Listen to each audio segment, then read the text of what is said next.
Hello, I'm Tomas Veloz, and I will speak briefly about this logical definition of emergence. I'm glad to be part of this event.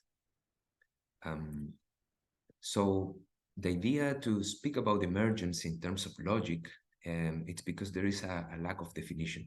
But the general idea of the concept of emergence, it's this notion that the whole is more than the sum of its parts.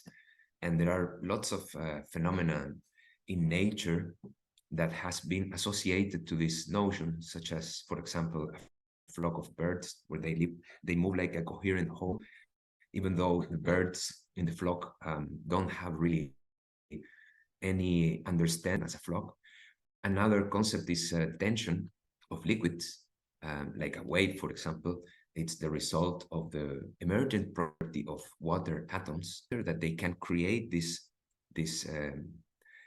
set of molecules, let's say this high level structure, which is water as we know it, but that is composed by atoms, which don't have like tension or a notion of surface, but the water as we know it, it has.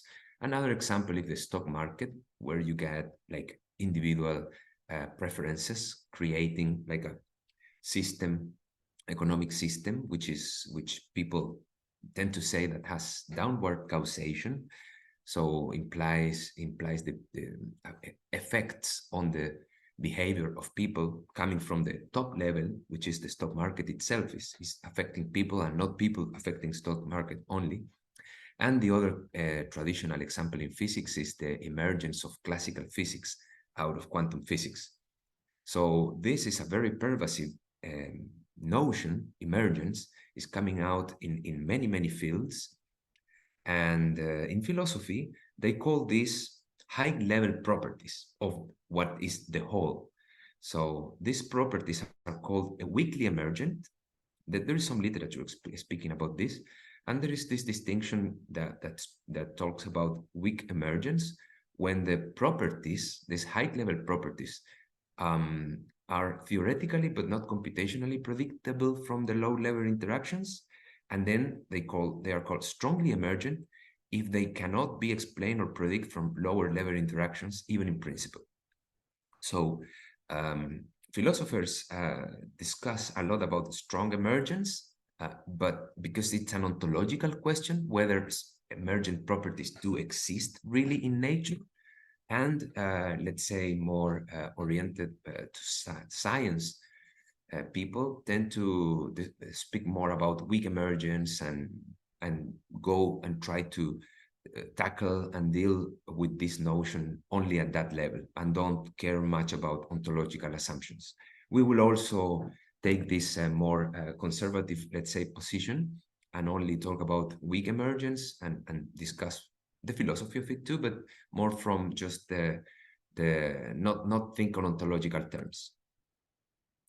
So yeah, as I say there, it's interesting, but a little vague to go deeper into that.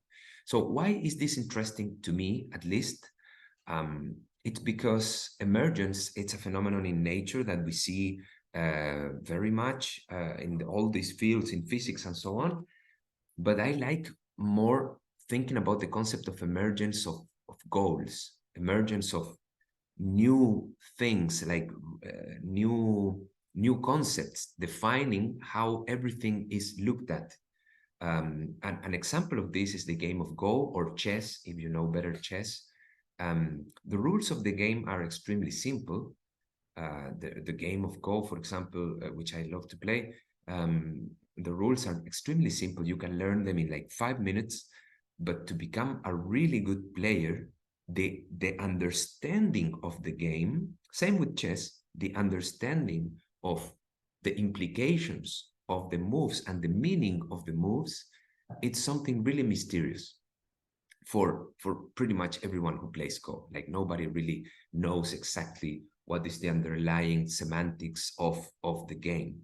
And even though we now have like machines that can play it much better than any human in the whole history. So the strategic thinking in a board game I associated with this idea of an emergent semantic layer. We define concepts that are vague and do not cannot be expressed directly in terms of the rules of the game, but they are like emergent somehow. And at this point of the talk, perhaps is not clear what I mean, but this is the intuition that brought me to study this notion of emergence. It's because I think there are sort of emergent semantics in the strategic thinking of a board game like chess or Go. And the second interesting concept around this is that if we start from Big Bang, at some point we have to accept that there was a major transition because life started. So now we look at us as like highly advanced, let's say, living forms, and we do think we have purpose in life, that there is meaning in life, that we have goals in life. So at some point there was like a purposeless universe, just following the rules of physics, let's say, and then life started, and with it, an evolutionary process about that involved cognition and so on, and all of a sudden we have purpose. So how did purpose enter in the reality? Does it really exist? It's a very deep and profound question about our own existence. So if we don't have an answer for it, well, we can be physicalistic and say, okay, it doesn't matter, it's okay. But to me, it's an interesting question to see how that relates to the notion of emergence.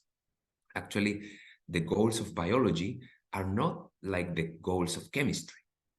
So life is normally, the evolution is understood at fitness optimization, and that's a very nice paradigm, but the fitness optimization doesn't explain the origins of life itself. So the origins of life, it's the emergence of an evolutionary process. And I won't dig into this today, but there are lots of emergence of evolutionary processes, moments in history, like consciousness. The emergence of consciousness is another one. The emergence of language is another one. And technology, the philosophy of technology, is plenty of these moments where something completely new happens. So what is the idea of normalization approach? They always talk about this lower level and higher level, this four emergent phenomena, and they took this definition from a famous complex system scientist. Emergent phenomena is behavior that is novel and robust relative to some comparison class. And then what a comparison class is, then that is not entirely clear, at least by simple reading. Others have defined emergence can be defined to take place when some detector finds some new feature that makes the overall description of the system simpler. So some people associate it with simplicity of descriptions.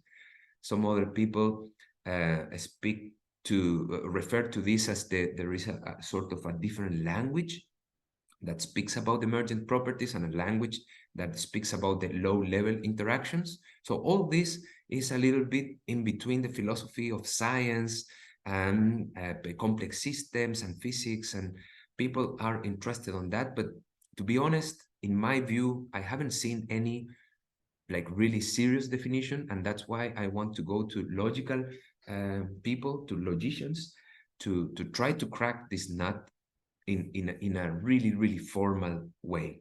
I'm a mathematician myself, and I like to do these things, though I'm an interdisciplinary scientist too, so that's why I end up working on these things.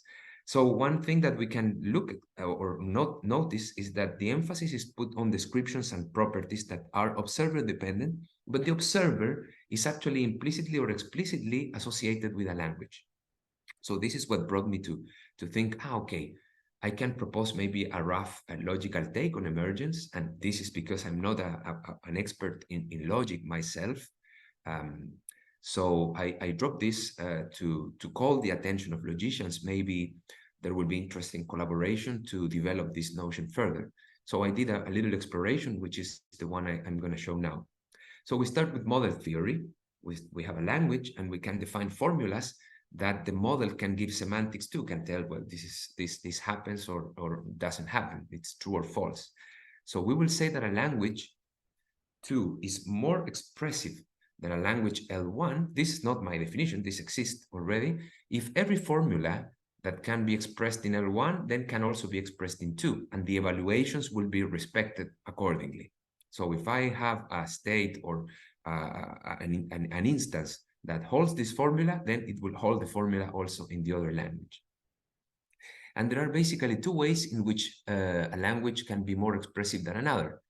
If it has some terms that the other language doesn't have, if the vocabulary is larger, or if the structure, the operators or relations that includes are also larger. So this is nothing, no surprise here. And of course, there are lots of different logics actually having different terms of different structures. And that's what all the model theory is, what model theory is about, like finding what can you say with this language, or does this language say something that the other language doesn't say, or can we prove everything in one language or another, and we got this completeness, consistency, coherence, and so on definitions. So now it kind of becomes really clear that an emergent property is actually when the equation one cannot be held. So then you say, okay, this language has some properties, so has a formula that cannot be expressed in the other. Of course, there will be lots of arrangement here, because any different language, any different model will just be emergent with respect to another. That's not true. So you need to incorporate some notions of that a large number of formulas can be expressed in the two languages, but there are some others that cannot. So I'm not digging into that. That will be the specification, the formal specification of the property, but this is the core idea of what is behind my intuition to define emergence in terms of logic. So we got this simple example. The relation being a friend in an infinite set of individuals. In propositional logic, you cannot state a general relationship like I'm a friend of everyone. But in first order logic, we can, because we have the for all operator, the for all connective. So it's very simple, this idea, and I will now provide a little more complex idea, which is more related to complex systems, to the ant world. This is a famous, one of the first simulations of emergent properties. So giving a world of ants, a bidimensional world, the emergent property of ants to create nests and piles and solve geometric problems purely by local behavior driven by their pheromones. So I will not make an extended model of this, but just explain the general idea of how emergent properties look in this setting.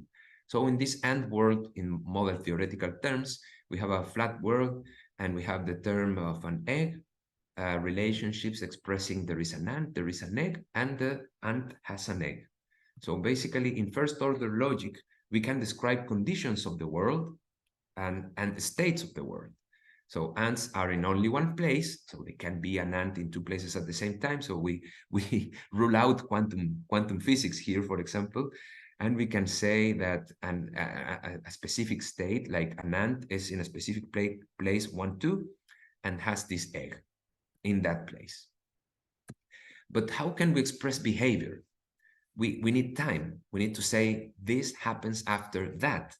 So we need to introduce another operator just to speak about behavior here. So first order logics is not even sufficient to describe the dynamics of the ant world. So the dynamically emergent, let's say, from the first order logical description. Now with the next operator in first order temporal logic, we can say an ant takes an egg and define this new relation that, okay, the ant didn't have the egg, and next it has the egg.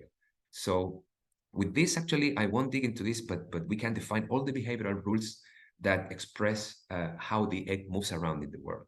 But still, with this logic, we cannot express the emergent property of a pile of eggs, because actually ants are able to collect all the eggs and put them together so they become protected from the predators and also from pests and so on. So, but in order to express the pile itself, we need monadic second order logic at least, which is more expressive than first order temporal logic. I'm making a simple formula here. This has to be worked out in a little bit more detail, but basically we need to speak about a set. So say there is a set of locations such that all the vicinities have eggs, and that is the pile. It's a set. And then how can we express, for example, the emergent property? There will eventually be a pile of eggs in the dynamics of the eggs, whatever initial condition we start from. Then we need to introduce modal operators.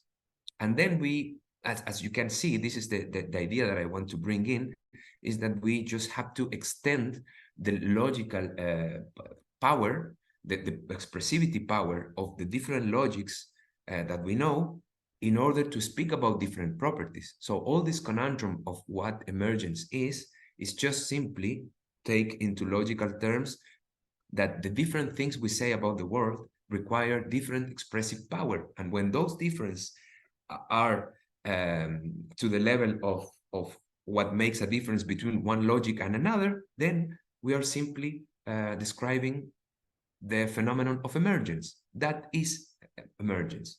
Of course, this is a very superficial take. We will need to dig much deeper into all this to express this better. But to conclude, I think that the field of research that could really advance this idea of emergence is the descriptive complexity. Because in descriptive complexity, we have a mapping between computational resources or computational algorithmic complexity and logical expressiveness, so expressivity. So different expressivities in logic are mapped to different computational complexity classes. And that is super interesting because in the end, emergent properties are generally stuff that we compute. So if we're going to make simulations, we can know in advance, perhaps because of the complexity required to perform the simulation, because of the algorithms involved, we will also be able to map maybe to the descriptiveness, to the power of description that we need to speak about those properties.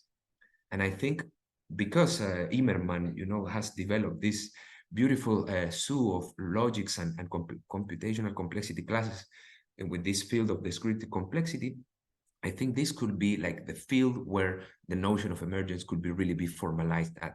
And also there is an interesting notion that is the succinctness of a logic, because it doesn't only speak about description, but also of the size of the formula, which might be an even more refined form of expressing what is emergent in this mental, let's say, landscape.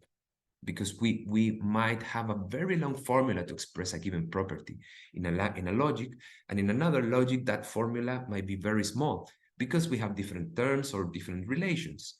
So now I come back to the question, are mental strategies, purpose and intuition emergent?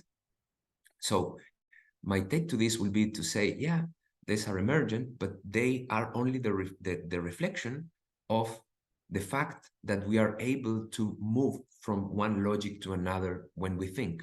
And this is the end of my seminar. I hope you are interested, and I will be happy to take questions and suggestions. Thank you.